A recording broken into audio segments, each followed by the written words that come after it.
It's 2015. Back in 2015, one of the provosts of Northwestern University was standing out on the quad just a few weeks into the school year, and a student came up to him and said, "Gosh, I just need to tell you how meaningful it was to participate in the March Through the Arch. There's an arch on campus, and the students parade through it as they come in, and they'll leave through it as they graduate." The student says to the provost, "I feel like I am part of a tradition passed down through the ages." This is like a ritual for him, and the student walks away smiling. The provost, though, thinks to himself that maybe he should tell the truth, which is that that tradition of marching through the arch goes all the way back to 2007, which, of course, the student doesn't know. One of the things that I love studying most about ritual is the origin of any individual ritual. We have inherited rituals, we have innovated rituals, and we have invented rituals. Even the very prayers that make their way into our Siddur, many of them originated in other places in the Jewish canon. So I wanted to investigate on this Shabbat of Slichot this evening for us Ashkenazim who start now. And I wanted to look into this particular psalm for the season, the Psalm number 27. If you want to look at the psalm while I speak about it briefly, you can turn to page 58 in your Siddur. And I want to tell you the provenance, the inheritance of this particular psalm and how it made its way into our tradition. At a certain point, Psalm 27 was just the 27th psalm in a series of 150 psalms, a part of our greater canon, part of the Chetuvim, the writings that we have in our tradition that go beyond the Torah and beyond the stuff of Haftarah. But it was selected at a certain point, this particular psalm. This psalm that begins technically with L'David Adonai Ori Vishi. But when I looked to where this psalm came in to our liturgical tradition, I found out that the Baal Shem Tov, a Hasidic master, he could only trace this particular psalm being in our liturgy, specifically said and recited at the end of services during Elul, or sometimes at the beginning, like this morning. This particular psalm only goes back to the 1700s. He traces it back to two places. One of those places is in this particularly interesting Siddur that gets inherited by the rabbis in the Baal Shem Tov, the Beth era. It's a late 17th century Kabbalist named Rabbi Eliyahu Baal Shem, who was a student of the Maharal. And then the first written documentation of this particular practice, meaning an instruction, like a calendar. You should say this psalm during this particular season. Well, that didn't even show up until 1732 in the Chemdas Yamim. And that particular tradition, it turns out, is questionable because the particular rabbi who put together that collection, that Chemdas Yamim, was probably rightfully accused of being a Sabbatean, following a false Messiah. So there were questions for years, but really this is only a few centuries old in our tradition.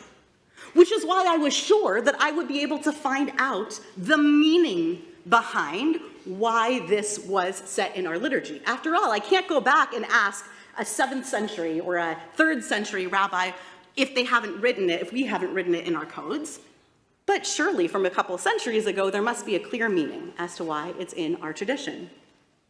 Except that there's not, it just is there. By the 18th century, it's present, which means that by the 19th century, already the Hasidim, the ones of Beth's generation and beyond, asked the question, why are we doing this psalm during this season anyway?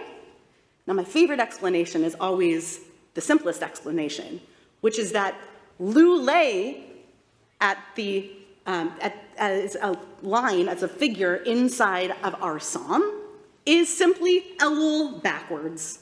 It's supposed to be a hint to us that we are doing our Elul tshuva, the things that the psalm is pleading with us to do during the season of Elul. It's a hint to us we should say it throughout the season. But there's another explanation that really fits with today, because today we're celebrating a bar mitzvah. And in this psalm, God's name is mentioned 13 times. Why is 13 a significant number?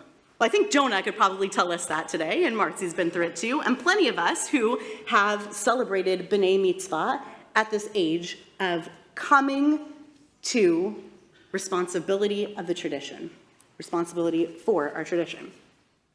But there's another reason too, and that is the confluence of this number across also other pieces of liturgy that we lifted right out of the Torah. In particular, relevant to this season, and especially relevant to tonight, are the 13 attributes of God. We say that God is the God, the El, Rachum v'Chanun, Erech Apayim v'Rav Chesed v'Hemet Notzer Chesed. You feel like the High Holy Days already? I did when I was warming up for Slichot this week. So these 13 attributes that we sing, that we chant, that we insert in our Slichot liturgy for this season, these too are auspicious, says our tradition. This is an inheritance, this reasoning behind Psalm 27 being a part of our liturgy in this season, is both present in the written works of the Kedushas Levi, who is part of that Hasidic world, and he draws upon his own teacher, who wrote Tomer Devorah. All through the years, this tradition of saying, based on the 13 attributes of God, carried weight enough for us to keep the psalm in our tradition. But the question is, what's the relevance between the confluence of 13 names of God and these 13 attributes? After all, that's cute that 13 appears in both places, but what's the importance? What's the hook? What's the significance? Rabbi David Golinkin inherited a teaching from his father, who in turn learned it from Rabbi Shimshon Raphael Hirsch. He says, the psalm teaches us that what we crave at this season in our year is to be present in the house of God always. Shivti v'veit Hashem kol yemei chayai. That I should dwell, that I should sit in God's house all the days of my life. But of course we know that it's not possible. Even the priests didn't spend their whole lives in the temple. They went home.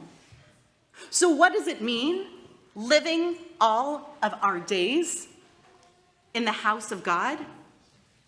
It means that we create in each of the environments in which we make ourselves home.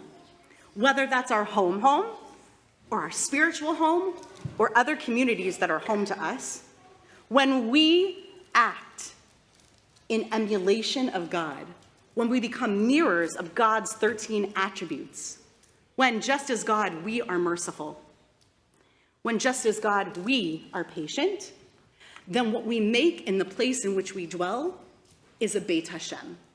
We make a house of God.